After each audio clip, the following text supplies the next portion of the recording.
The wind howled across the barren prairie like a wolf chasing its prey.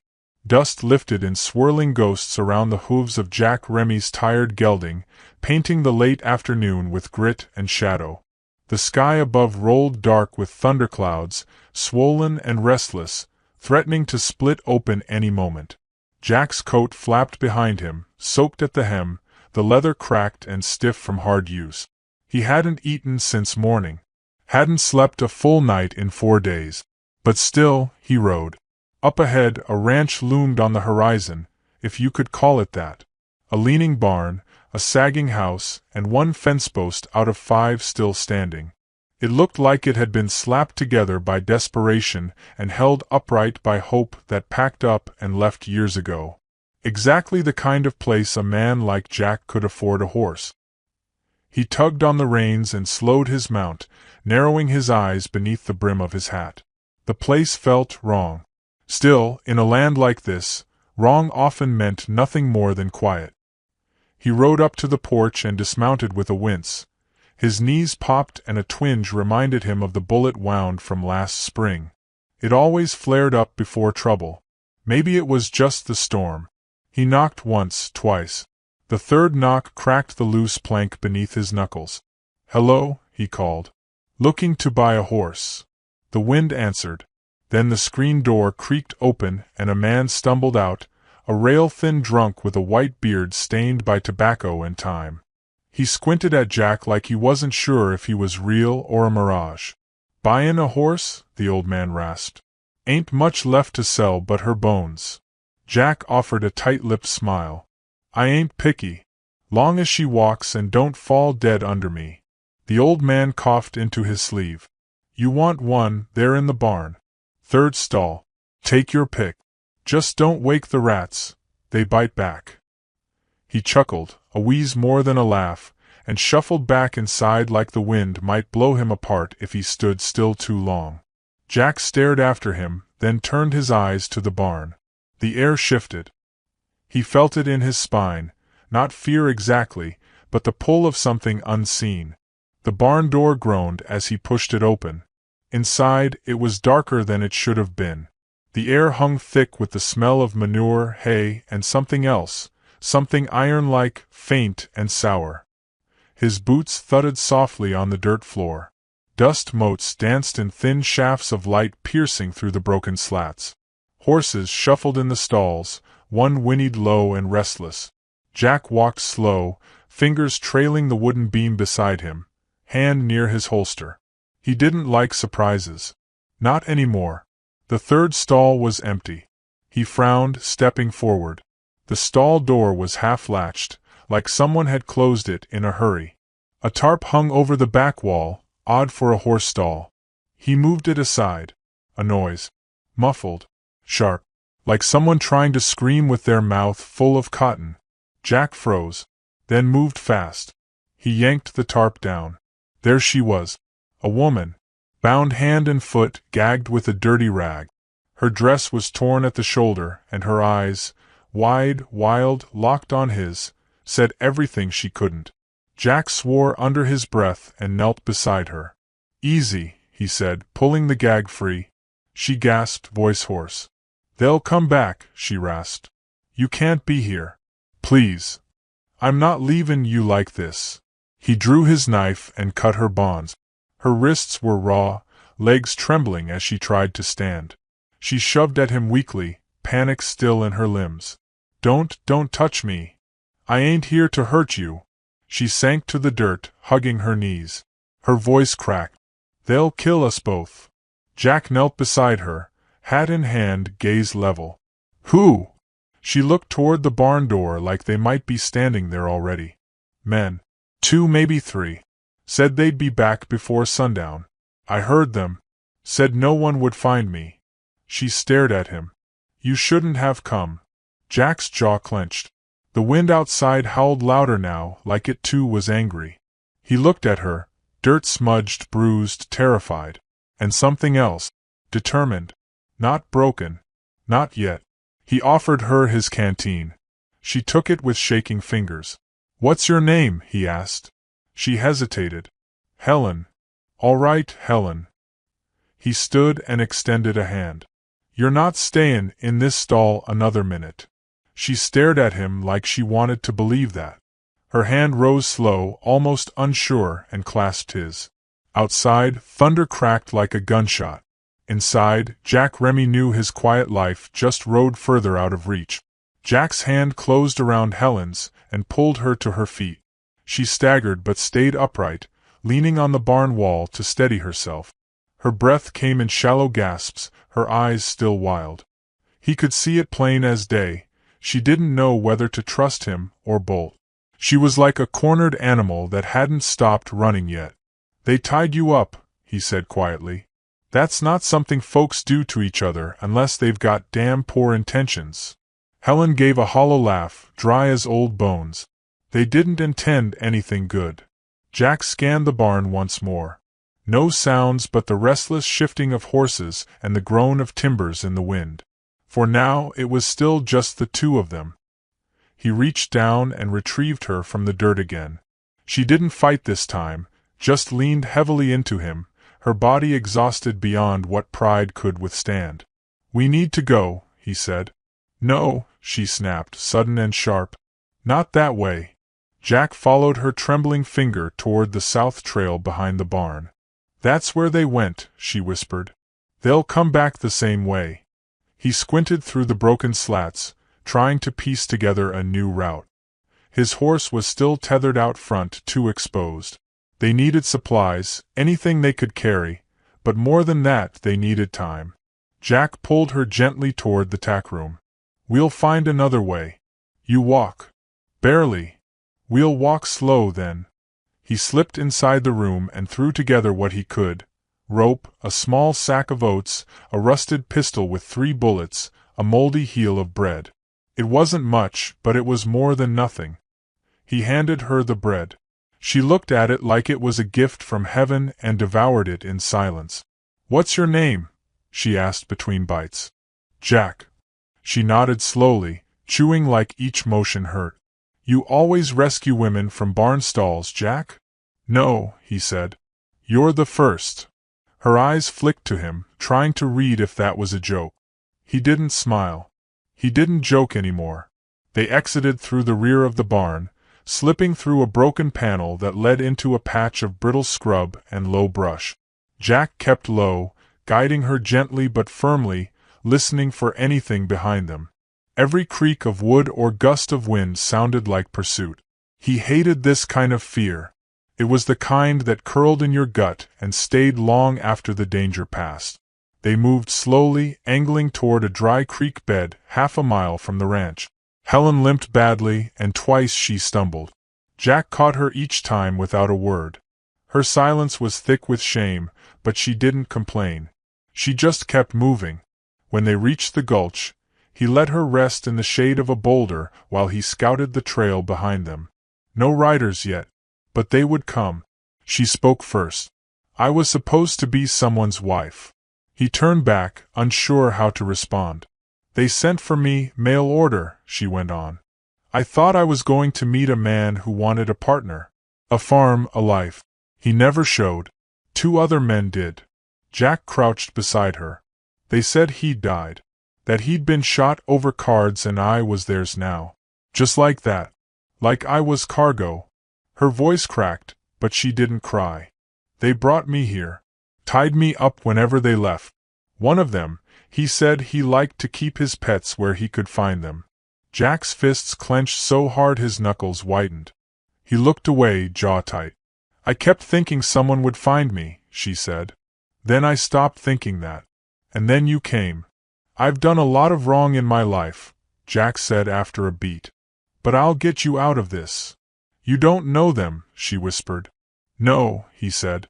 "But they don't know me either." They rested in silence for a while, the wind still blowing through the dry grass like a whisper. Then Jack stood and offered her a hand again. "We keep moving. You up for it?" She nodded, and this time there was steel behind her eyes. They followed the dry creek west, weaving through cottonwoods and sagebrush. The trail was uneven, and Jack took the lead, scanning ahead while Helen followed close behind.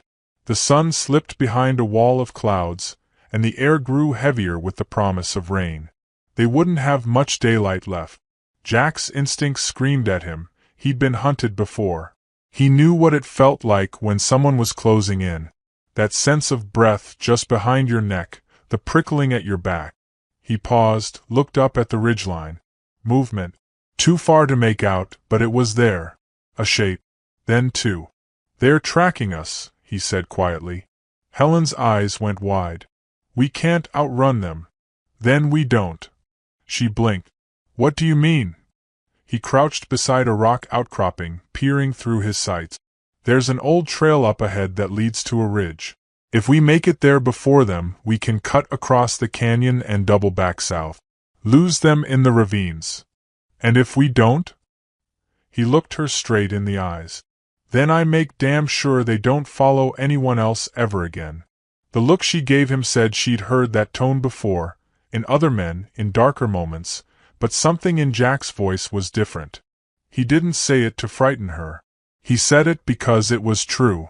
They started moving again, this time with urgency. Helen's limp worsened, and at one point she collapsed outright. Jack knelt beside her, offered to carry her, but she shook her head. "No," she said. "I can do it." She dragged herself upright, face pale with pain. He offered her his arm, and this time she didn't hesitate. By the time they reached the narrow switchback trail leading up the ridge, the sun had vanished entirely. Long shadows filled the canyon, and the first drops of rain began to fall, slow, heavy, and cold. They climbed. Halfway up, Jack turned back to look. Below, at the mouth of the creek bed, 3 riders emerged from the trees. The same men who'd left her in the barn. One of them pointed up the ridge. Jack ducked low. "They saw us," he said. "Then what do we do?" Helen whispered, breath ragged. "We keep going. We make the top. We find cover." They climbed in silence now, urgency grinding into exhaustion. The rain grew heavier, slicking the rocks, making each step treacherous. Helen slipped once, and Jack caught her by the waist, pulling her up beside him. Their faces were inches apart, both of them breathing hard, soaked, hearts pounding. "We're not dying on this hill," he said, teeth clenched. "No," she whispered back. "We're not." They crested the ridge, just as the last of the light drained from the sky. Lightning flashed, illuminating the world in brief, stark color, gray rock, black trees, and 3 dark shapes crawling up the trail behind them. Jack pulled Helen down behind a thick outcrop of stone. They huddled together in the cold, shivering, soaked to the bone. Below them, the men were still coming. Jack checked the old pistol, 3 rounds. He gave Helen the rope. "If something happens, run. Tie the canyon trail behind you, keep low, and don't stop for anything." She didn't argue. Just nodded, teeth chattering. He stared down into the dark. They had maybe minutes. Beside him, Helen whispered, "Why are you helping me, Jack?" He didn't answer at first. Rain streaked down his face. The wind howled again. "Because I know what it's like," he said finally. "To be trapped, to have the world forget you. I promised myself the next time I had a choice, I'd do better." Below, a twig snapped. Helen clutched the pistol with trembling fingers. Jack leaned forward, narrowing his eyes. Then came the sound of a voice, low and sharp. "There they are." Jack's hand slid to his gun. And the storm broke loose above them. Lightning lit the sky in a jagged flash of white. Jack raised the old pistol, rain streaking down his arm, and fired the first shot before the thunder could catch up. One of the men below cried out, a raw, wet sound, and collapsed against the rock. The second round missed, ricocheting off stone. The third he saved. Always save one.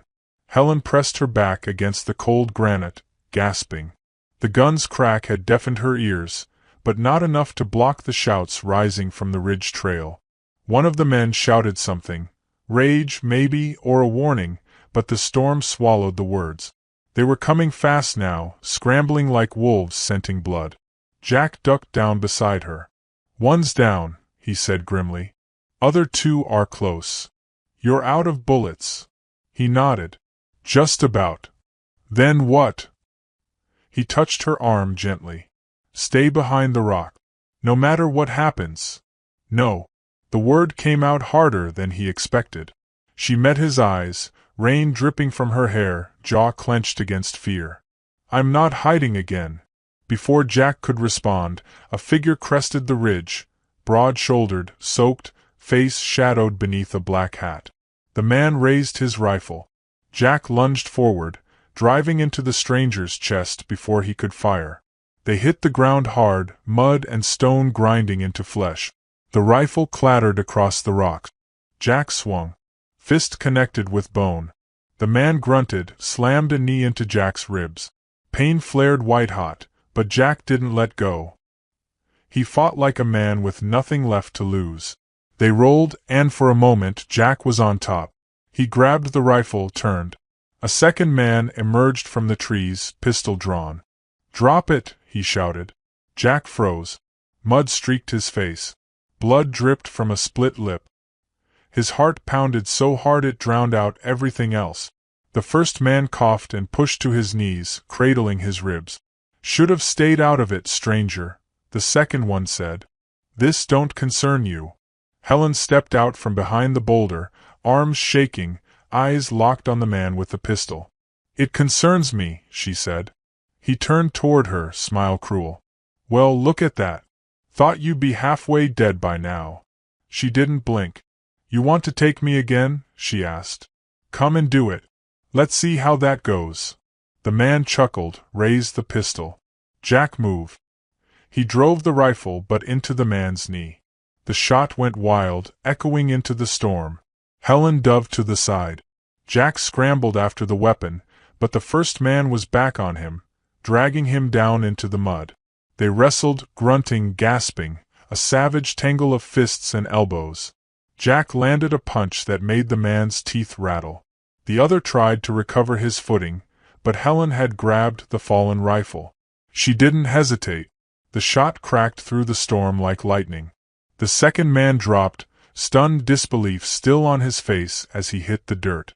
The man on top of Jack hesitated just long enough for Jack to grab the pistol from his belt. One shot. That's all it took. Then there was only rain. Only silence. Jack sat back slowly, chest heaving. Blood mixed with mud. His side screamed in pain. Helen stood frozen, still holding the rifle, shoulders shaking. He reached her gently. Took the weapon from her trembling hands. "It's over." Her lip quivered. "I didn't even think. He would've. You did what you had to. They're dead."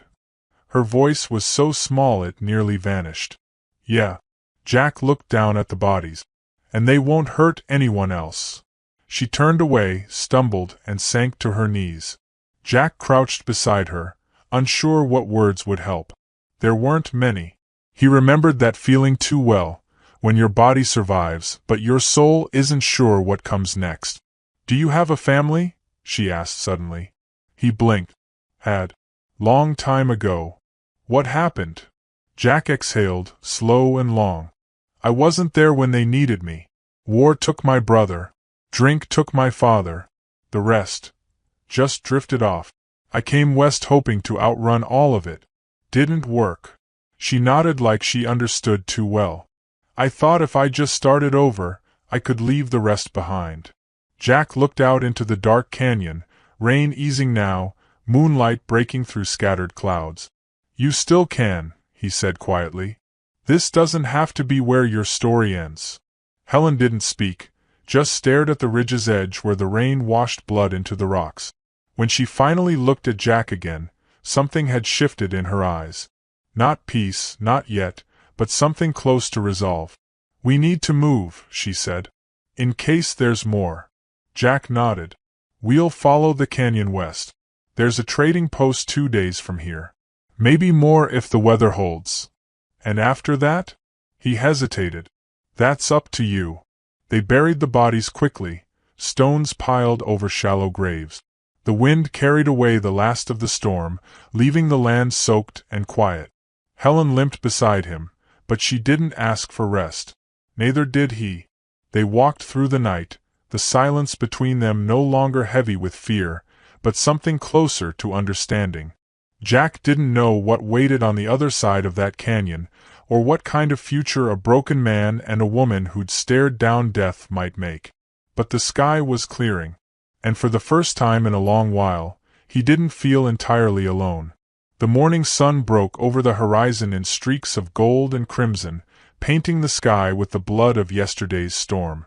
Jack stood at the edge of the canyon, the air sharp with pine and cold dust. His clothes were still damp, stiff with blood and rain, and every bone in his body ached like it had been dragged behind a horse. But he was alive.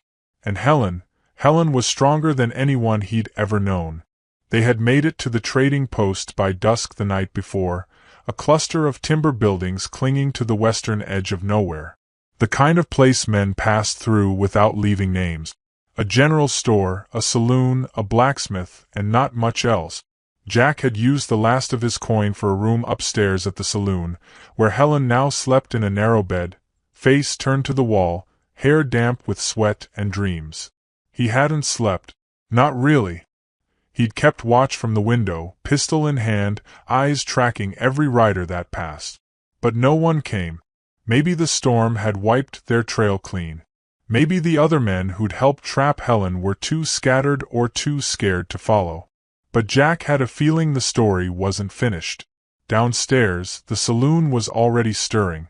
Chairs scraped against floorboards, and a piano player picked out a broken melody like he didn't remember how to finish a song. Jack made his way down, stiff-legged and cautious. He needed answers, supplies, a direction. Instead, he found a ghost. He stepped into the saloon, and everything stopped. A man sat at the far end of the bar, coat dark, boots dusty, hat tilted low over eyes that hadn't changed in 10 years. The scar across his cheek was older now, but unmistakable. His right hand rested near the butt of his revolver, casual as a cat beside a dead bird. Jack's breath caught. Clay Maddox. There'd been rumors. Clay working as hired gun for ranchers out east, maybe running a posse of bounty hunters. Jack had figured him dead or buried in some anonymous grave. But there he was, the man Jack once called brother, nursing a glass of rotgut like nothing had happened. Clay didn't look up, just said, "Heard you were still alive. Thought that was just bad luck." Jack approached slowly, every step tighter than the last. "You following me?" he asked. Clay took a slow sip. "Didn't have to. Word travels. Woman goes missing, 2 men found shot near Barlow Ridge. Sounded like your work. Came to see if it was true." Jack's hand flexed near his own pistol. "And if it is?" Clay finally looked at him. Same cold blue eyes. Same crooked smirk. "Then I'm wondering how long you plan to run." "I'm not running." Clay laughed once, short and cruel. "You're always running, Jack. From the war. From the blood. From what you did." Jack's voice dropped. "That girl didn't deserve what happened to her." "She wasn't the only one," Clay said evenly. "There's a bounty on her. Not for who she killed, but for who she's supposed to belong to." Jack froze. "She's not property." "She is to the man who paid for her." Clay tossed back his drink and stood. $50 for her return. Double if she's alive. "You came here to drag her back?" Jack stepped closer, low and dangerous. "No," Clay said, voice dropping too. "I came to give you a chance to walk away. Leave her. Go disappear in the desert like you always do. I'll take her in. No bullets, no fuss. She'll be chained again. Not my business what happens after." Jack stared at him, heart thudding. "That's what we've come to? Selling people off like cattle?" Clay leaned in, breath reeking of whiskey. "Don't preach to me, Jack. You lost that right when you left Eli bleeding out in the mud. When you vanished instead of burying your own kin. The name hit harder than a bullet." Jack swayed. "You think I don't live with that every day?" "You don't live at all," Clay snarled. "You haunt." Jack didn't move, didn't blink. "I'm not letting you take her." Clay tilted his head. "Then I guess we settle it the old way." The saloon went still. Chairs scraped. Someone knocked over a bottle. The bartender ducked. Jack and Clay stepped outside. The street was empty, dust swirling in lazy ghosts. The townsfolk kept their distance, watching from windows and behind half-closed doors. A duel wasn't rare out here, but this wasn't just about Bullet. It was about everything they'd buried and never said. Clay's coat fluttered in the wind. His boots scraped across the dirt. Jack stood facing him, fingers twitching near his holster. They were boys again, once, barefoot and wild, sharing stolen whiskey under the stars. That had ended in blood. In war. In Eli's dying breath.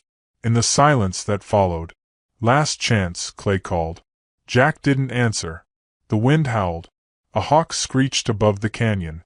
Then, motion. Clay moved fast, smoother than Jack remembered, but Jack was faster. The guns roared. 2 shots echoed down the street. Clay stumbled, dropped to one knee, clutching his side. Jack walked forward, gun still raised, heart pounding so loud he could barely hear. Clay looked up, blood running from between his fingers. "You were always the better shot," he rasped. "Just never the braver one." Jack stood over him, eyes steady. "I didn't come here to kill you, Clay." Clay laughed, a wet, choking sound. "Could have fooled me." He sagged to the dirt, breathing ragged. Jack didn't finish it. He holstered his weapon and turned away. Behind him, Helen stood at the saloon door, rifle in hand. Her face was pale, eyes wide. "You didn't have to go out there," she said. "Yes, I did." He walked up to her, stopped close enough to see the fear still flickering in her. But it was different now, no longer helpless. It had purpose. "I told you I'd get you out of this," Jack said. Helen's voice was low. "And now what?" He looked out toward the horizon, where the land stretched wide and free. "There's a church settlement about 40 miles north. Decent people. They won't ask questions if we help build. He hesitated. "If you want." Helen studied him, eyes narrowing slightly. "You're a hard man to trust, Jack Delaney." "I know," he said. "But I'm trying to change that." She let the silence hang. Then finally nodded. "All right. But I'm not riding behind you." Jack cracked the faintest smile. "Didn't figure you would." They saddled up by midday, the sun climbing high. Jack looked back once at the saloon, where Clay was being carried inside. He didn't know if the man would live. Part of him didn't care. The past had already claimed enough souls. They rode out of town together, dust rising behind them like smoke. The desert lay ahead, unforgiving, wild, and honest. And somewhere out there, maybe, redemption waited. Jack didn't know what kind of man he was becoming. But for the first time in a long while, he wanted to find out. Beside him, Helen kept pace, her eyes forward, rifle strapped across her back. No chains. No cages. Just the road. And the promise that this time, they wouldn't run from the fire. They'd walk through it. Together. The sun scorched the land like an open furnace, the sky above a pale, merciless blue. Heat shimmered off the dusty trail where a lone figure staggered forward, hat askew, shirt torn, blood trailing down his arm in lazy drip. His boots left erratic prints in the sand, the kind that spelled out desperation. Every step was an act of will. He hadn't seen a soul for 2 days, not since that ambush. Not since the bullet tore through his shoulder and the desert took everything else. Jack Kane didn't believe in luck anymore. Not after what the West had done to him. He gritted his teeth, scanning the dry horizon through a haze of pain. The only thing that kept him upright was the gnawing instinct to survive. Behind him, vultures circled. He figured they were just being patient. The outline of a ranch appeared like a mirage, just a speck at first, then slowly taking shape. A weather-worn barn, a clapboard house, fencing wrapped around cracked soil. Life. Shelter. Maybe water. He didn't allow himself hope. But he didn't stop moving either. He collapsed at the edge of the property, dust clouding around his body as he hit the ground hard. His vision narrowed to a pinprick, and just before the darkness swallowed him, he heard the creak of a screen door and the faint click of boots approaching on the porch. When he came to, the light was different. softer, filtered through linen curtains. The smell of iodine and old wood reached his nose. His arm ached with fire. He tried to sit up and failed. Easy, a woman's voice said. Calm, firm.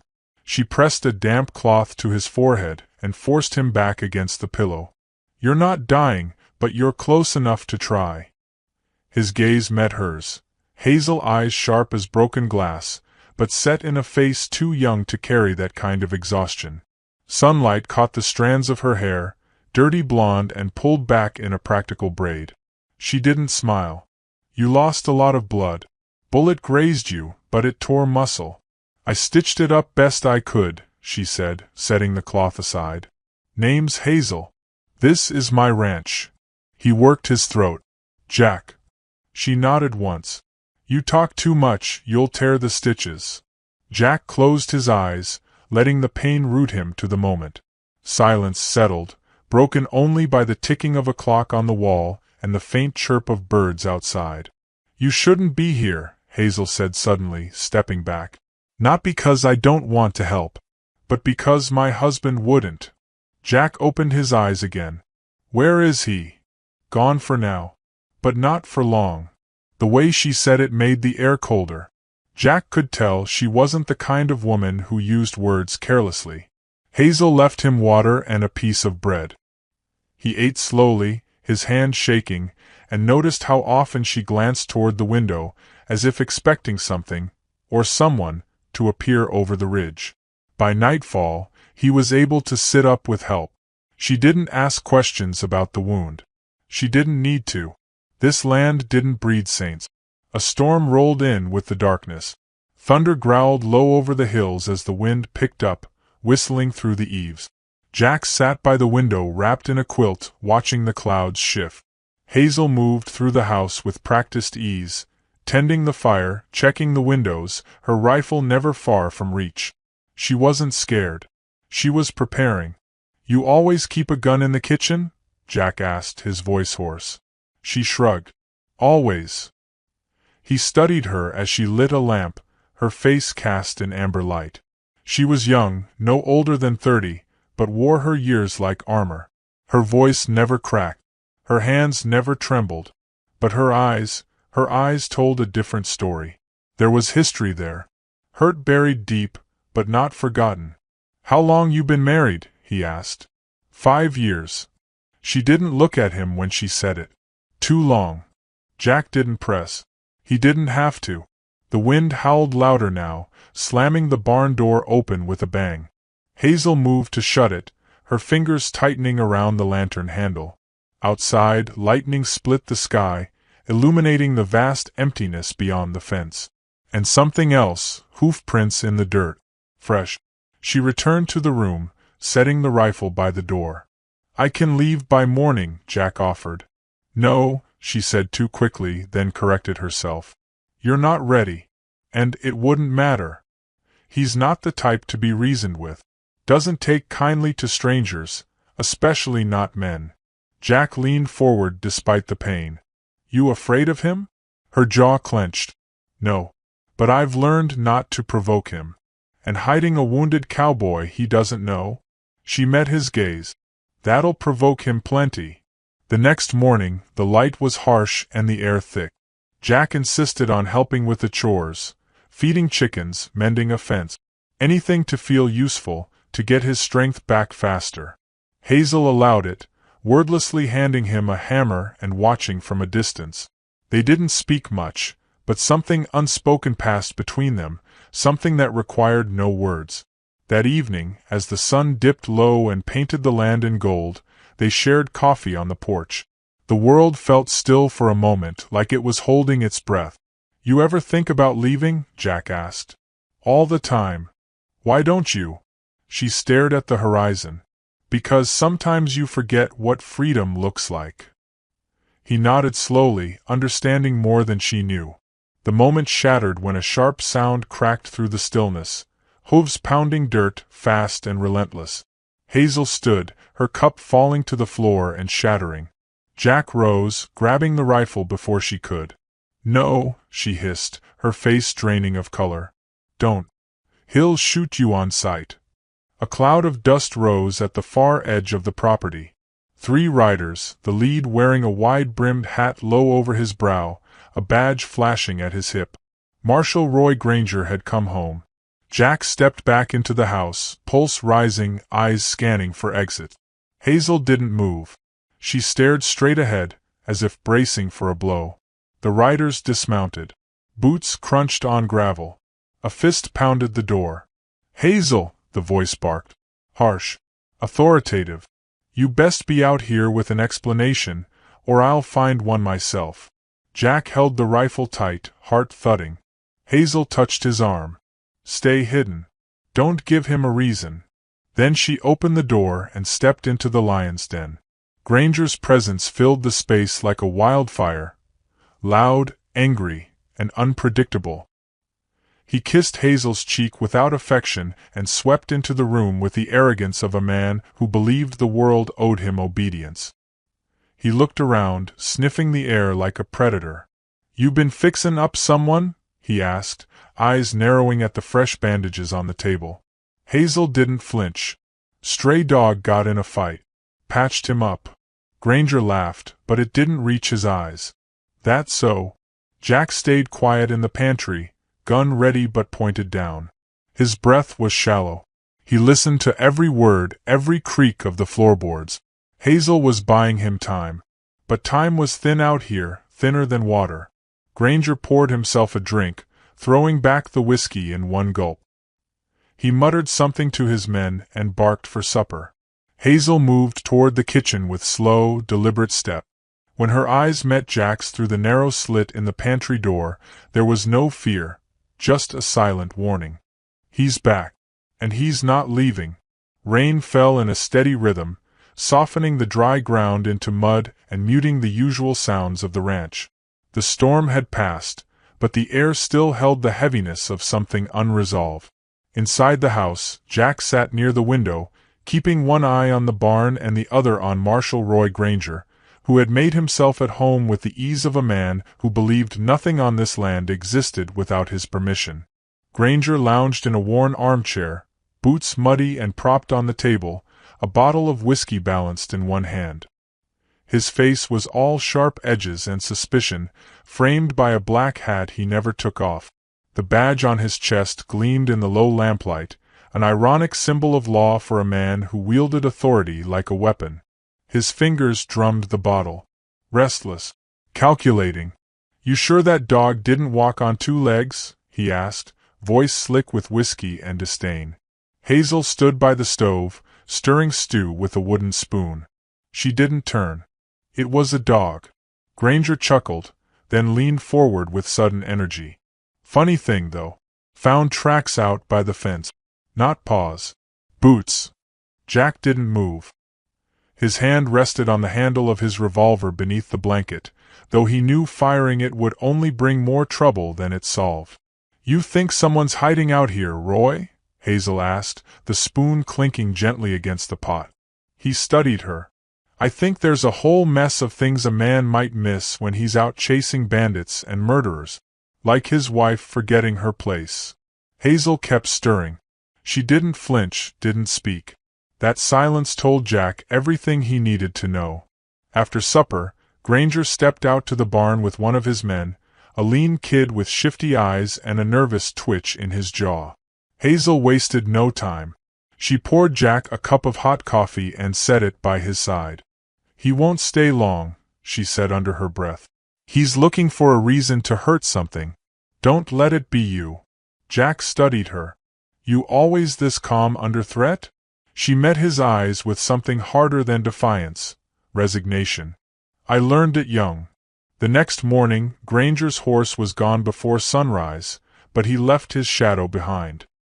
His men lingered, watching the property, watching Hazel, their eyes crawling over her in ways that made Jack's knuckles ache. She pretended not to notice. She moved through her routine as if she were alone on the land. The hours passed in slow motion. Rain turned the paths to sludge, and fog hung in the valleys like ghosts. Jack fixed a fence post, using the pain in his shoulder as a distraction. Hazel brushed the horses and mended gear with sharp, practiced movement. They didn't speak much, but the silence between them was no longer hollow. That night, Hazel brought a bottle of rye and 2 chipped tin cups out to the porch. She handed one to Jack, then sat across from him, feet up on the rail. "He wasn't always like this," she said quietly. Jack raised an eyebrow. "No man starts as a monster." Hazel took a sip. "He was charming once. Not gentle, but strong. Confident. My father thought he was a real man. Thought marrying him would keep the ranch safe after Mama passed. But strength without mercy turns to rot. You ever try to leave?" She laughed, dry, bitter. "I tried once. He broke my wrist and burned my travel bag. Told the sheriff I fell off a horse. The sheriff looked me in the eye and said I should be more careful next time." Jack watched her closely. "Why'd you help me?" She didn't answer at first. Then, "Because you didn't ask for help." The air shifted between them. Something raw passed through her voice, and Jack felt it in his chest like a tremor before the quake. He sipped his drink, the burn steady and welcome. They spent the next few days in a fragile rhythm. Granger came and went, sometimes gone for a full day, sometimes only an hour. Each return brought tension thick enough to cut. His presence was a storm cloud overhead, one that never fully passed. During a rare quiet morning, Hazel led Jack out to the far field where a small target stood nailed to a tree trunk. "You ever shot a Winchester?" she asked. "Used to carry one daily." She handed him the rifle. "Show me." He raised the weapon, braced against the sore shoulder, and fired. The bullet hit dead center. Hazel nodded once. "Now it's your turn," he said, passing it back. She hesitated, then took the rifle. Her stance was good, practical, firm. She fired and hit near the edge. "You ever had to use it for more than coyotes?" he asked. "Not yet." Her jaw set. "But I will." Jack didn't smile, but something flickered behind his eyes. Not admiration, respect. As they walked back toward the house, Hazel glanced sideways. "What did you do to get yourself shot?" "Someone wanted me dead. Thought they'd finish the job when I wasn't looking. Left me for the buzzards." "Were they wrong?" He gave her a long look. "Depends who's asking." That night, Granger returned early. Drunk. The moon hung heavy over the ranch, pale and sharp. Jack was washing up by the pump when he heard the shouting. He froze. Droplets of water clung to his skin as he listened. "You think I don't notice the change in you?" Granger's voice was loud enough to shake the windows. "You've been different. Sneaking around like a snake." "You're drunk," Hazel said. Her voice, even and cool, didn't rise. "What's his name, Hazel?" The crack of something breaking echoed across the yard. Jack dropped the towel and crossed the porch in 2 strides. Inside, Hazel stood by the fireplace, a bruise already blooming on her cheek. Granger towered over her, chest heaving. Jack stepped in without thinking. "That's enough." The room froze. Granger turned slowly, disbelief etching into his face. "Well, look what crawled out of the wood." Jack didn't reach for his gun. "Not yet. You lay another hand on her, I'll break every bone in your wrist." Granger stepped forward, finger jabbing the air. "You think you've got the right to speak in my house, outlaw?" "It's hers," Jack said evenly. "You just live in it." Granger's mouth curled, and he drew his revolver. Fast. Too fast. But Hazel was faster. The crack of the rifle shattered the moment. The bullet didn't hit Granger, but it took off the hat clean from his head, embedding in the wood beam above. Everyone froze. Even the marshal. Hazel held the smoking barrel like it weighed nothing. Her eyes burned, not with fear, but with fury. "You want to pull that trigger, Roy?" she said coldly. "Go ahead. But know this, next time I won't miss." Silence filled the room. Granger lowered his gun, slowly, carefully. "You made your choice, Hazel," he growled. "This ain't over." He stormed out, boots pounding across the porch. His men followed wordlessly. Jack let out the breath he'd been holding. Hazel lowered the rifle and turned away, bracing herself on the table. Her shoulders trembled, but she didn't cry. Outside, the night was calm again, but the storm hadn't passed. It had merely changed form. Jack walked to the window and watched Granger ride off into the black. "He'll come back worse," he said quietly. "I know. You still want to stay here?" Hazel turned. Her voice didn't shake. "Not anymore." And just like that, everything between them shifted. No longer stranger and savior. Something more dangerous, more binding. Two people with nothing left to lose. The kind of bond the West knew all too well. The fire popped and crackled in the hearth, casting long shadows on the wall. Far off, a coyote howled. The sound carried through the silence like a promise the morning came dressed in steel-gray skies, stretched taut like nerves before a gunfight. Hazel packed silently, moving with the efficiency of someone who'd rehearsed this moment in her mind 100 times. She didn't speak, didn't ask for help, just folded what little she needed into an old saddlebag and slung it over her shoulder. There were no keepsakes, no photographs, just a worn knife, a coil of rope, and a hand-sewn pouch of coins she'd hidden beneath the floorboards years ago. Jack was already waiting by the gate, his horse saddled and restless beneath him. His wounds had mostly healed, though pain still clung to him like a second skin. He'd gotten quiet since the night Granger pulled a gun. Not fearful, focused. Like a man drawing breath before plunging into deep water. "We ride east," Hazel said, voice low. "There's a rail junction in Crossbone Canyon. 20 miles through bad country. If we make it by nightfall, we can catch the supply train into Abilene." Jack nodded. "And Granger?" She gave a grim smile. "He'll follow. But not alone." They rode out through the lower trail, keeping low in the saddle and eyes on the ridgeline. The land was open and unforgiving. Rolling hills gave way to sudden gulches and dry arroyos, perfect for ambush.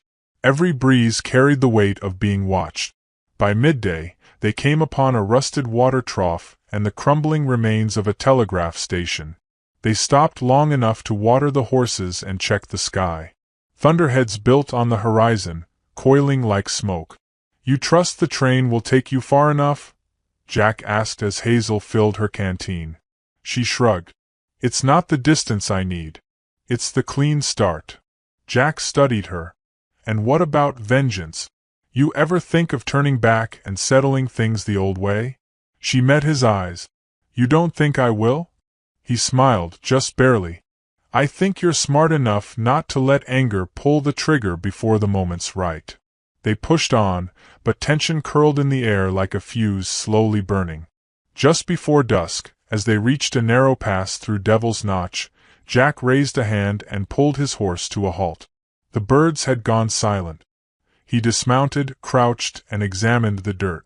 Hoof prints. 4 men, maybe 5. Moving slow, same direction as us. Hazel unslung her rifle and scanned the ridge. "Ambush." He nodded once. "Likely. They're funneling us into a kill zone. Too quiet here." She turned in the saddle, eyes narrowing. "Then we make some noise." The ambush came not an hour later. Gunfire split the air from the cliffs above. Hazel and Jack threw themselves from their horses and scrambled for cover behind a jagged outcrop. Bullets screamed through the dusk. Rock splinters exploded inches from Hazel's head as she took aim and fired. One shot. A scream followed. Then silence. The others scattered like coyotes startled by lightning. Jack crawled to her side, breathing hard. "Good shot." "Lucky," she muttered, reloading. More shots rang out from the north side. Jack returned fire, controlled and precise, dropping a man who tried to rush the trail. Another retreated behind a wagon-sized boulder, returning wild shots that went nowhere near their mark. Then Hazel saw him, Granger, emerging from the tree-line like a storm in human form, rifle in one hand, torch in the other. He didn't fire. He didn't need to. He raised the torch and hurled it onto the dry scrub behind them. Flames burst upward, snarling like wolves. Smoke billowed, thick and choking. "He's cutting off our retreat," Jack growled. "We have to move now," Hazel snapped, pulling him by the arm. "East Ridge." Together, they made a run for it, weaving through rock and brush as fire chased them uphill. Bullets buzzed around them like angry bees, but neither faltered. Jack moved slower, still favoring his side, but Hazel didn't let him fall behind. Her hand gripped his sleeve like a lifeline. They reached a narrow ledge where the land dropped off into a shallow canyon.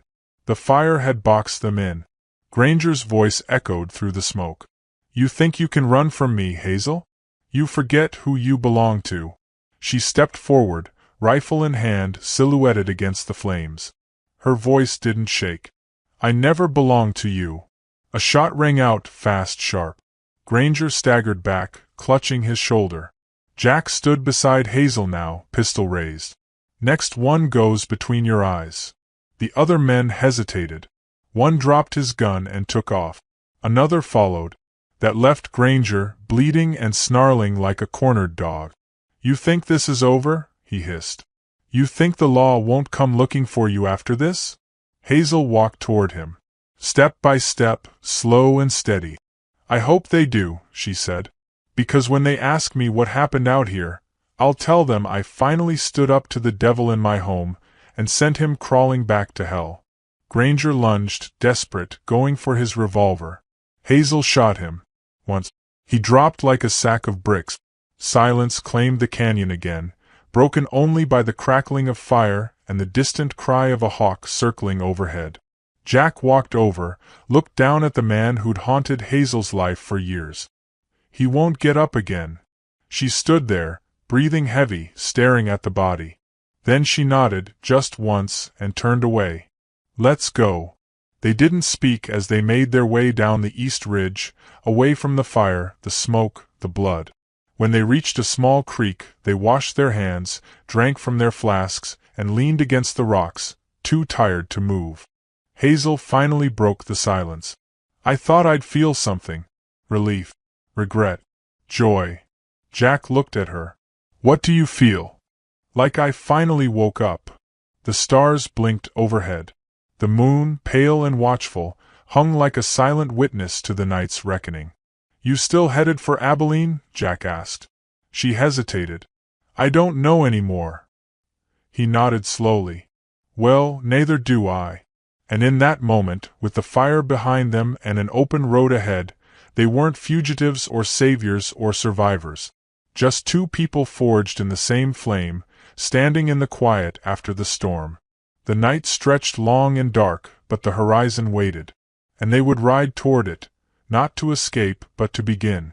They reached Abilene just before dusk, riding in quiet as the town slowly came alive under the glow of lanterns and the scent of coal smoke. The streets bustled with cattlemen, merchants, gamblers, and ghosts of their own making. Jack pulled his hat low. Hazel didn't bother to hide. The fire in her had grown since Devil's Notch, steady, unflinching. Granger was dead, but his shadow lingered in the way people looked too long or turned away too quick. They found a room above a livery stable owned by an old war buddy of Jack's, Harlan Briggs, half-blind and twice as stubborn. He didn't ask questions when he saw Hazel's bruised face and Jack's bandaged side. Just handed them a key and said, "You got a week. No more." The room was small but clean, with a window overlooking the alley and a bed that groaned under the weight of silence. Hazel stood at the window, watching people pass below, her fingers tightening around the sill. "You could stay," Jack said from behind her. "Start over. This town doesn't care who you were. Only who you pay." She turned. "I don't want to disappear. Not anymore." "What do you want, then?" Her voice was quiet. "To matter." That night, she slept on one side of the bed, he on the other. Not touching, not speaking. Just breathing the same air. It wasn't love. Not yet, but it was something rarer. Trust. In the morning, Jack walked to the general store to find supplies. Hazel stayed behind, checking the rifle, scanning the papers for any sign of retribution. She expected Granger's badge to have roots, expected someone to come asking. But the only news from the west was of a brush fire near Devil's Notch. No names mentioned. No deaths reported. Just ashes and wind. Still, peace didn't sit right. 2 days passed. On the third, peace ended. Jack didn't return from the store. Hazel waited an hour. Then 2. Then she went looking. The storekeeper said a deputy had picked him up for questioning about a robbery in Caldwell. Said Jack had gone quietly. Didn't look too worried, the man said. Seemed like it'd be cleared up. But Hazel knew better. She walked straight to the sheriff's office on Main Street, boots echoing off wood planks, rifle across her back like a promise. Inside, the sheriff, balding, red-faced, chewing tobacco like it owed him money, looked up and smirked. "You're the woman with the outlaw." "He's not an outlaw," she said. "He's a man with enemies. Don't we all?" She stepped forward. "Where is he?" The sheriff leaned back, grinning. "You really want to know?" "He's on a train headed south. Marshal Tate from Kansas took him. Seems there's a bounty on his head." Her blood went cold. "Tate? Mean son of a bitch," the sheriff said, tilting his chair. "Said your man robbed a stage 2 years ago. Shot a banker in the leg. Judge'll hang him if it sticks." Hazel turned without another word. She didn't storm out. She didn't slam the door. But her eyes burned like gunpowder waiting for the spark. She packed in minute. Revolver. The Winchester. 1 flask of whiskey, 2 bullets tucked into her boot, and a note for Briggs. "If I don't come back, burn this room." The train left hours ago, headed for Junction Falls. She knew that route. Jack had once mentioned a pass where the tracks ran close to the canyon. Only place where a small group could stop a locomotive without a full detachment guarding it. She'd have to ride through the night. She did. Rain caught her near midnight, slashing across the open plains like knives. Her horse fought the wind, foam coating its chest, but she didn't stop.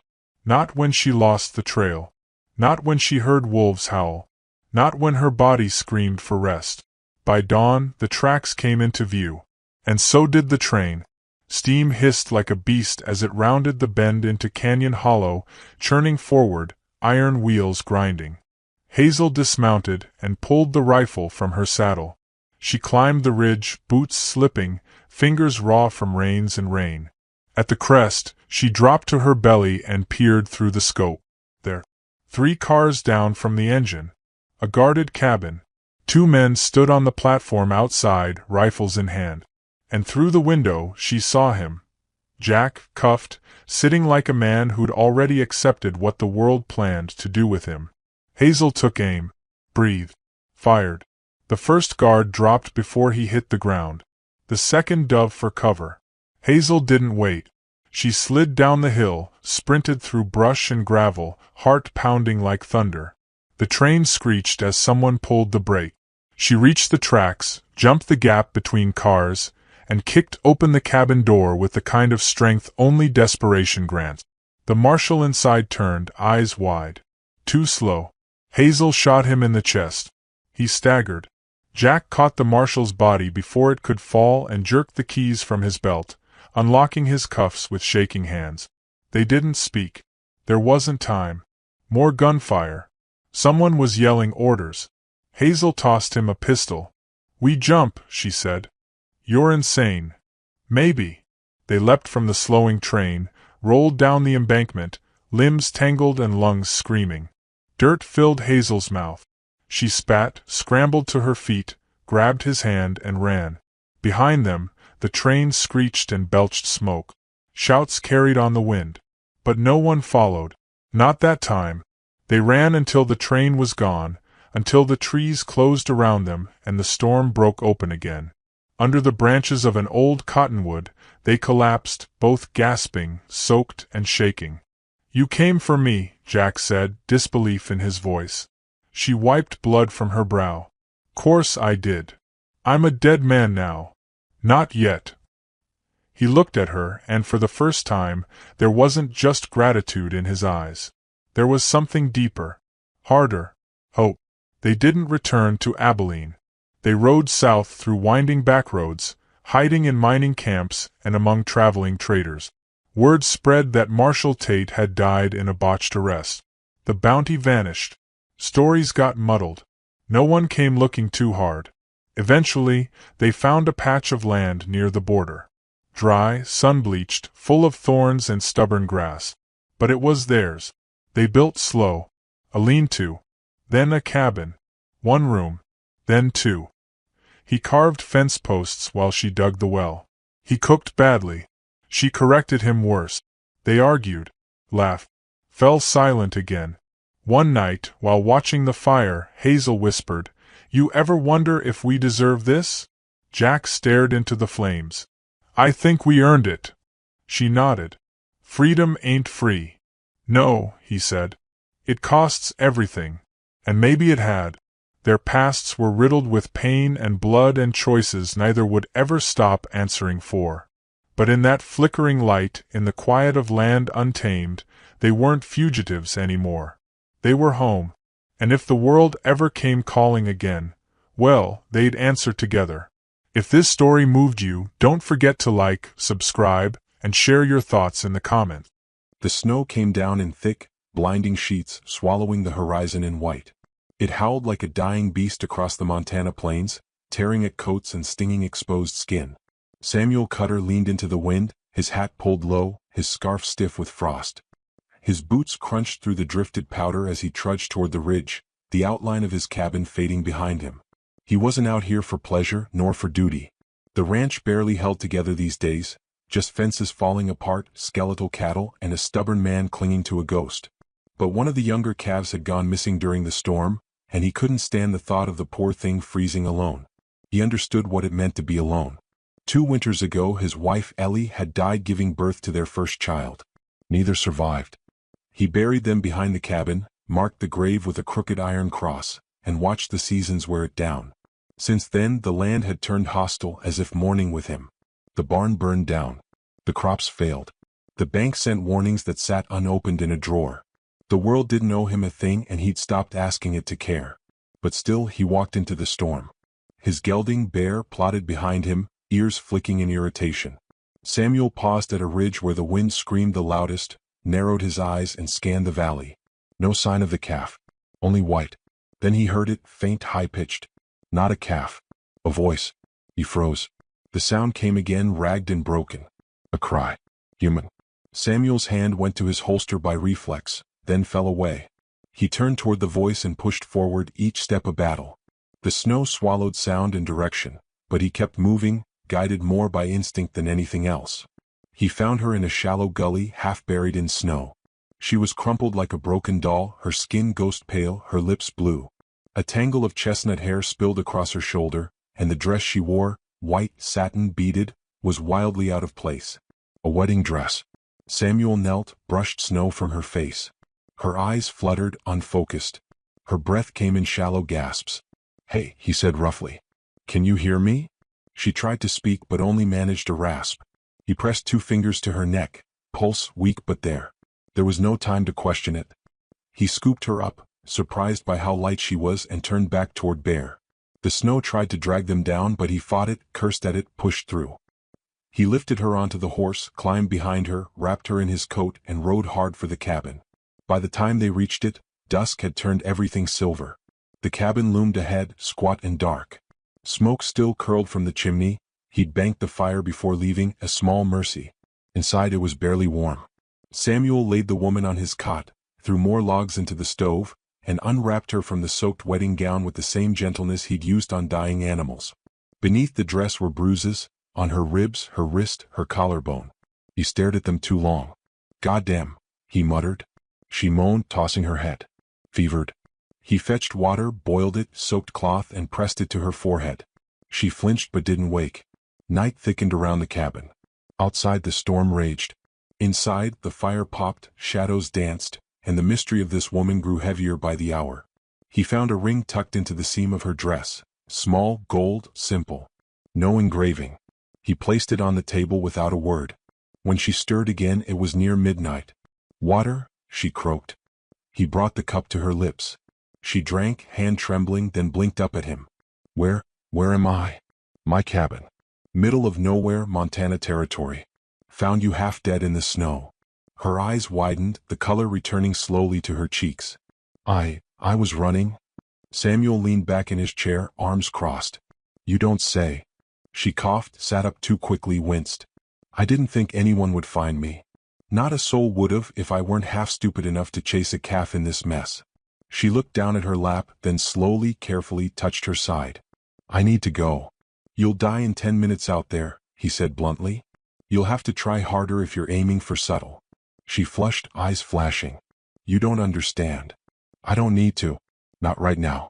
You're safe, and you'll stay here until you're strong enough to walk out the door without falling over. The silence stretched, brittle and taut. She glanced at the window. Snow fell hard. She closed her eyes. What's your name? He asked finally. She hesitated. Clara. No last name. He noted that. I'm Samuel. Another silence. The stove ticked. Wind beat at the walls. He stood, fetched a blanket and tucked it around her. She didn't protest. He poured a bit of broth from the pot on the stove into a tin cup, offered it. Thank you, she whispered, eyes lowered. He sat across from her, cradling his coffee cup.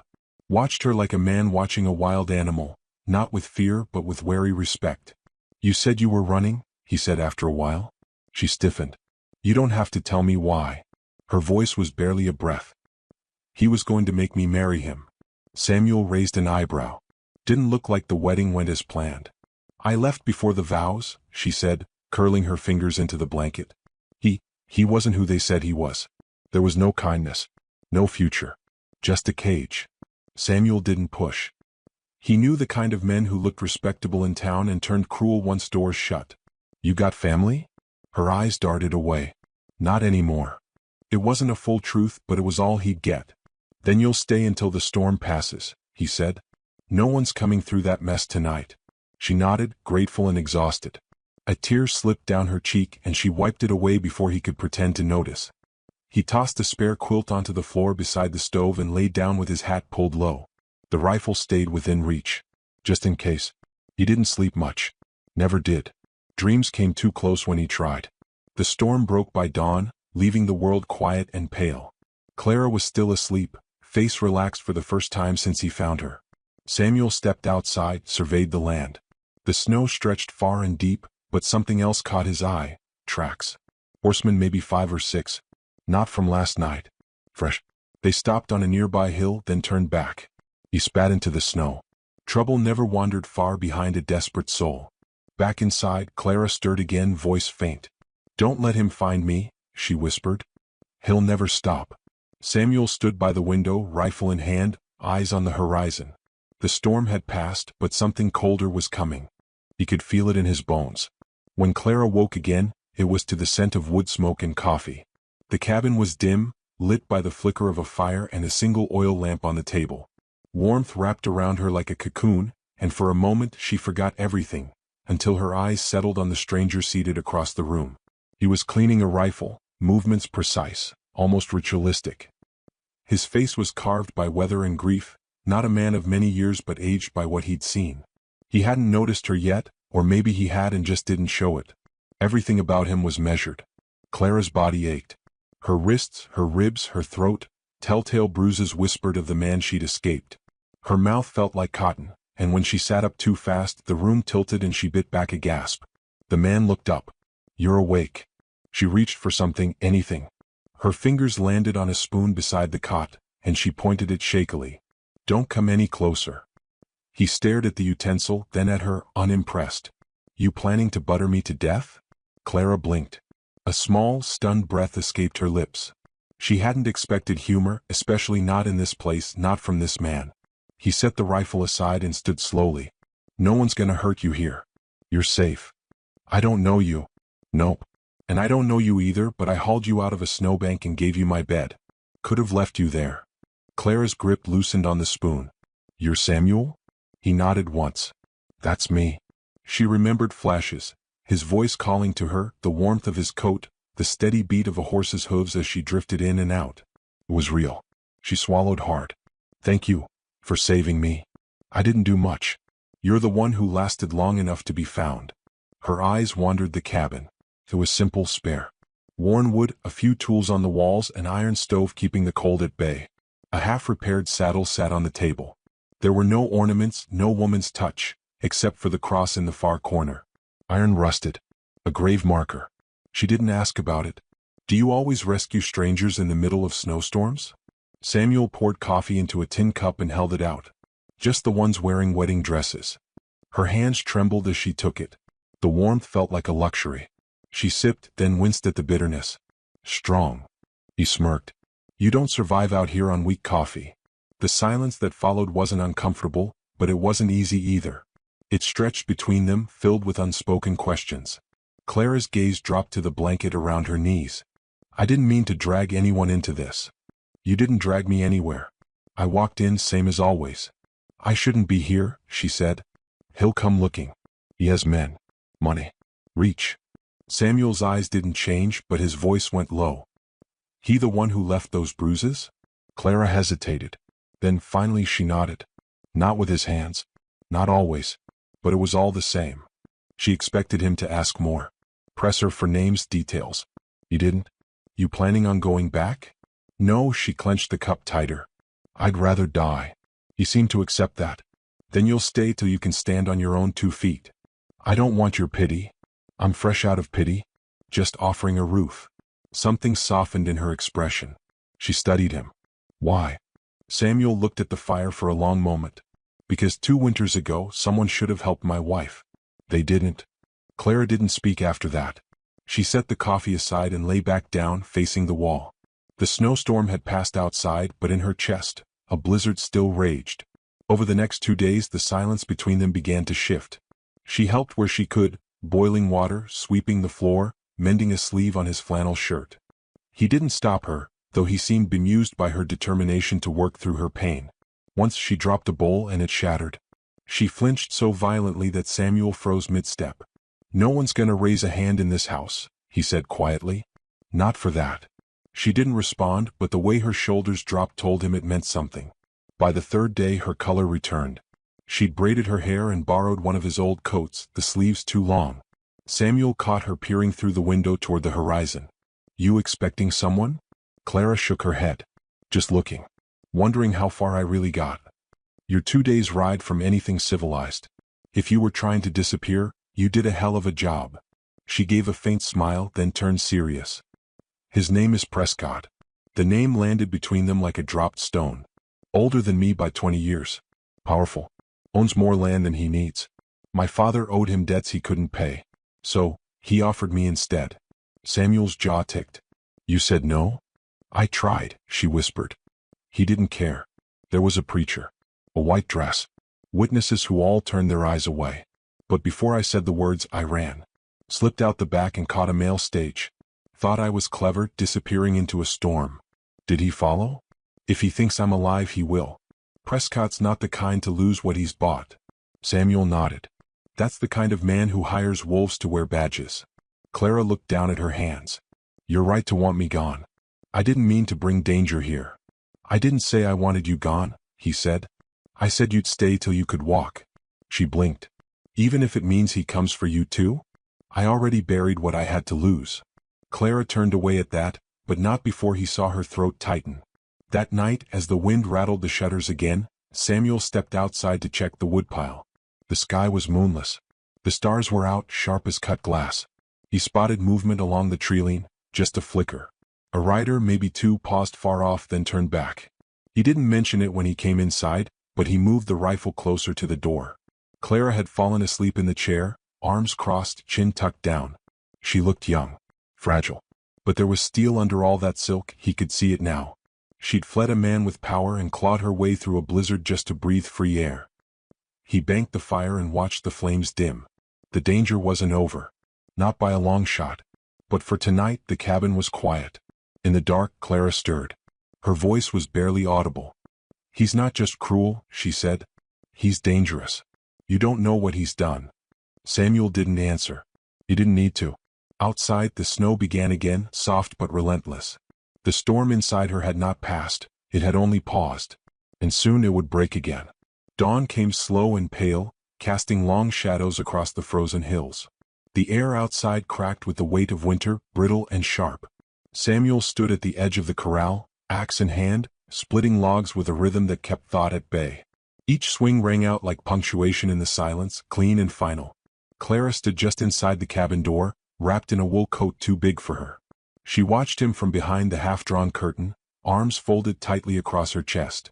His strength was obvious, not just in the muscles forged by years of hard labor, but in the way he stood, rooted like an old tree that had seen every kind of storm. She didn't know why she trusted him. Maybe it was because he hadn't once asked for anything in return. No questions beyond what mattered. No demands. Just silence, space, and the occasional dry remark that passed for his version of kindness. She stepped outside and winced against the cold. Samuel paused mid-swing. "You trying to freeze yourself back to death?" he called. "I need air," she replied, pulling the coat tighter. He nodded toward a stump. "Sit. You'll be less likely to fall over." She obeyed, watching as he drove the axe down again. "You always alone out here?" He gave a one-shouldered shrug. "Mostly. Don't you get lonely?" Samuel didn't answer right away. The log split in two. He stacked the pieces. "Not anymore." She didn't press. Some silences weren't meant to be broken. A crow cawed overhead. Then another. They circled low near the ridge. Samuel followed their path with narrowed eyes. His hand dropped to the rifle resting against the shed. "Get inside." Clara stiffened. "What is it?" "Go." She ran without argument. Inside, she ducked low, watching through the frosted window as Samuel climbed the hill with his rifle slung low. The crows scattered. He disappeared over the crest. Minutes passed. Her heart hammered in her throat. Then she saw him return, slower this time, burdened. In his arms, the limp body of a dog, black and lean, blood soaking the snow beneath it. Not his. A scout. He laid it down gently on the porch and stepped inside. His jaw was tight. They're close. Clara's breath caught. Prescott? Most likely. Sent this poor bastard ahead to sniff around. He motioned toward the dog. Didn't count on me being a better shot. She sat down, hands trembling. Then they know I'm here. Not yet. But they will soon. Samuel moved with sharp purpose now, checking his Winchester, loading shells, securing the back window with a wooden brace. His every movement was a reminder. This wasn't the first time he'd had to defend what was his. Clara stood. "You should let me go." "Right out." "Led them off." "You wouldn't make it a mile." "I'd rather die running than watch you bleed because of me." He turned eyes hard. "I've bled before. I'll bleed again. That doesn't give you the right to walk into the snow like it'll make anything better." Her mouth opened. Closed. No one had ever said it that way, like her life still had weight. He added, quieter now, "If you want to leave, you do it when you're safe. Not while wolves are howling."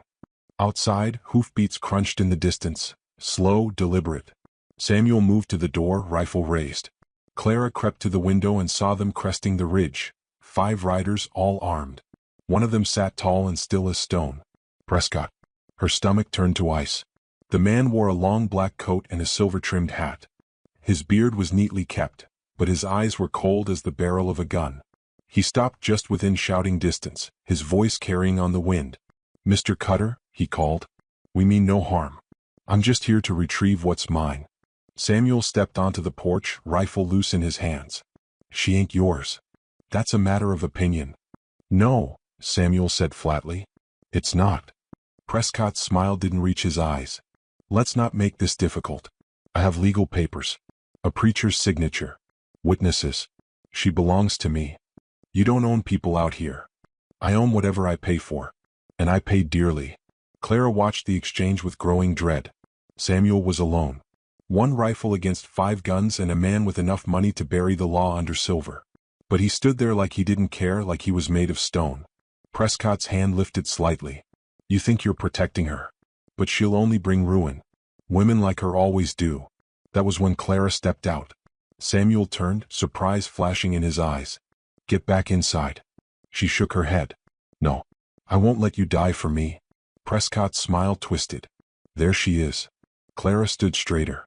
Her voice didn't tremble. "You don't get to win. I already have. All I need is for you to walk to me. Make this easy. I'd rather die in the dirt than go back to you." The tension snapped like a whip. Prescott's eyes darkened. His fingers twitched toward his gun. But Samuel was faster. The first shot rang out like thunder. One of Prescott's men fell from his horse with a scream. Gunfire erupted, echoing across the hills. Samuel grabbed Clara's arm, dragged her behind the porch beam, returned fire with calm, surgical precision. He moved like a man who had nothing left to fear.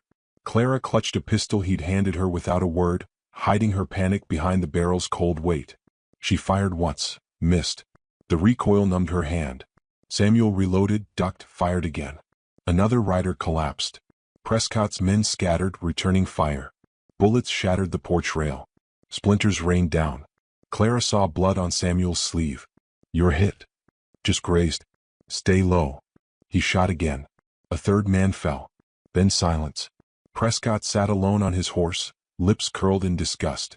"You'll regret this, Cutter." "I already do," Samuel said. "I regret not shooting sooner." Prescott hesitated. Then, with a last hateful look, turned and rode off into the trees. The snow was quiet again. Samuel sank onto the steps, breath heavy, blood seeping down his arm. Clara dropped beside him, hands shaking. "You're bleeding." "I'll live." "You didn't have to." "Yes, I did." She stared at him, heart hammering. "Why?" His eyes met hers. "Because there's still good left in the world. And I'll be damned if I let a man like that take it." Clara pressed a hand to her mouth. Tears welled and spilled before she could stop them. Samuel let her cry. He didn't try to fix it. Just sat with her as the snow turned red around them, quiet and still. Inside the cabin, the fire crackled on, warm and steady. But outside, the tracks in the snow told a different story, and Clara knew this wasn't over. Not yet. Smoke rose in lazy tendrils from the stove as dusk bled into the sky, streaking it with violet and ash. The scent of pine resin and scorched leather hung in the air, mixing with the coppery tang of old blood. Samuel sat at the table, his arm freshly bandaged, his movements slower but no less steady. Clara stood at the sink, sleeves rolled up, scrubbing a cracked tin plate that didn't need cleaning. Neither of them spoke. Since the shootout, the silence had grown dense between them, not cold but full of things unsaid. Samuel was alive. Prescott had retreated. But the line between survival and safety felt thinner than ever. Clara finally broke the quiet. "He'll come back. With more men. He won't stop." Samuel didn't look up. "I know." "Then what do? "We finish it." She turned, hands dripping. "You mean run?" He met her eyes. "No. I mean we make sure he never comes back." Her chest tightened. "Samuel, if we do this there's no going back." There never was. He stood, slow but certain, and opened the cabinet under the hearth. From behind a stack of canned beans and winter potatoes, he pulled a small oil-wrapped parcel. Inside was an old Colt revolver, engraved and worn smooth from years of use. Clara watched as he checked the chamber, then slid it into a holster that hadn't seen daylight in years. "I buried this the day I buried her," he said quietly. "Told myself I was done with killing." Clara's throat worked. "And now? Now I'm done with running." She stepped forward. "Then let me come." "No. I've come this far, Samuel. I won't be left behind like some ghost you're trying to protect." "You think I'm trying to protect you?" His voice cracked like dry timber. "You're the only thing I've let close in years. If you die because of me—" "I won't," she said. "Not if we do it together." He looked at her a long time. Then finally he nodded. They rode out before dawn, the world still sheathed in frost. Clara wore one of Samuel's old coats, a rifle strapped across her back. She sat straighter in the saddle than she ever had before, not as a fugitive, but as someone heading toward the fire instead of fleeing it. They tracked Prescott to an abandoned trading post south of the ridge, nestled in a hollow like a wolf's den. The snow around it was trampled with hooves and boot prints. Smoke curled from the chimney. Clara counted 6 horses. More men. New ones. The kind that didn't ask questions. Samuel dismounted behind a cluster of pine and pulled out a strip of jerky, chewing with calm detachment. "You sure about this?" Clara whispered. He wiped snow from his brow. "No. But sometimes the right thing and the smart thing ain't the same." They moved like shadows, circling around the ridge. Clara took the east side, Samuel the west. The plan was simple: corner Prescott, end it fast and get out alive. But things went wrong the moment Clara reached the back door. She heard the click too late. A boot crunched behind her. A hand grabbed her coat. She spun, swinging the rifle like a club. It connected with a crack, but not before a second man lunged, pinning her arms. She kicked, thrashed, bit down hard on a gloved hand. Gunfire exploded from the front of the post. "Samuel!" Clara screamed. "Samuel!" Her captor dragged her inside. Dust choked the air. Gunfire boomed again, closer this time. Then everything was movement and noise, the room erupting as Samuel burst through the door, a pistol in each hand. One man went down. Another reached for Clara. Samuel shot him mid-motion. The last man grabbed her hair, yanking her back toward the hearth. "Drop it," he barked, knife against her throat. Samuel didn't blink. "Let her go. You shoot me, she dies. You kill her, you die slower." There was something final in his voice that chilled even Clara. The man hesitated. Then Clara twisted, slammed her boot down on his foot, elbowed him in the ribs. Samuel fired. The body hit the floor and Clara stumbled forward, breathing hard. "Are you hurt?" he asked, voice taut. "No," she gasped. "But I'm not staying behind next time." He gave a ghost of a smile. "I believe you." From the other room came a slow clap. Touching. Prescott emerged from the shadows, flanked by 2 fresh guns. His coat was immaculate. His eyes feral. "I wondered how far you'd go, Clara. But this," he gestured at the corpses. "This is madness." She stepped in front of Samuel. "This is freedom. You really think killing me changes anything? Men like me don't die, we multiply. We build towns, railroads, graves." Samuel's gun didn't waver. "Then let's make you the first to go." Prescott laughed. "You don't have the nerve." It was Clara who pulled the trigger. The shot cracked like the sky splitting in half. Prescott staggered, stunned, then fell bleeding into the dust. The 2 gunmen raised their rifles, but Samuel was faster. 2 more shots. 2 more bodies on the floor. Then silence. Clara stood frozen, gun shaking in her hands. "I didn't think. I just—" Samuel caught her gently. "You did what had to be done." Tears spilled down her cheeks, silent, cleansing. She wasn't the same woman who had stumbled through snow, lost and broken. Something had burned away in the fire. What remained was steel. They walked out together as the sky lit gold with sunrise. Behind them the outpost smoked. The wind carried ash through the trees, mingling with snowflakes. Back at the cabin, days later, Samuel repaired the broken porch rail. Clara tended the fire. She sang sometimes now, under her breath, small, tuneless hums that made the house feel less like a tomb and more like a home. One evening, she stood by the grave marker in the corner. The wind was quiet. She spoke softly. "I hope she would have liked me." Samuel joined her, holding 2 mugs of coffee. "She would have," he said. "You've got the same fire." Clara took the mug, hands brushing his. "And you? Do you regret it?" He didn't answer right away. Just looked out at the trees where spring would come soon, even if it didn't feel like it yet. "No," he said finally. "I thought I was a ghost. Turns out I was just waiting for someone who reminded me I'm still alive." She smiled, a real one this time. "You think we can start over?" He sipped his coffee. "Out here, there's nothing but room to start over." They stood together, side by side, as the first real thaw of the season softened the edge of winter. Snow melted from the eaves, drip by slow drip. The world, wounded and raw, was still turning. So were they. And in that fragile, flickering peace, 2 broken souls stitched a new story from the ashes. If this story moved you, don't forget to like, subscribe, and share your thoughts in the comments.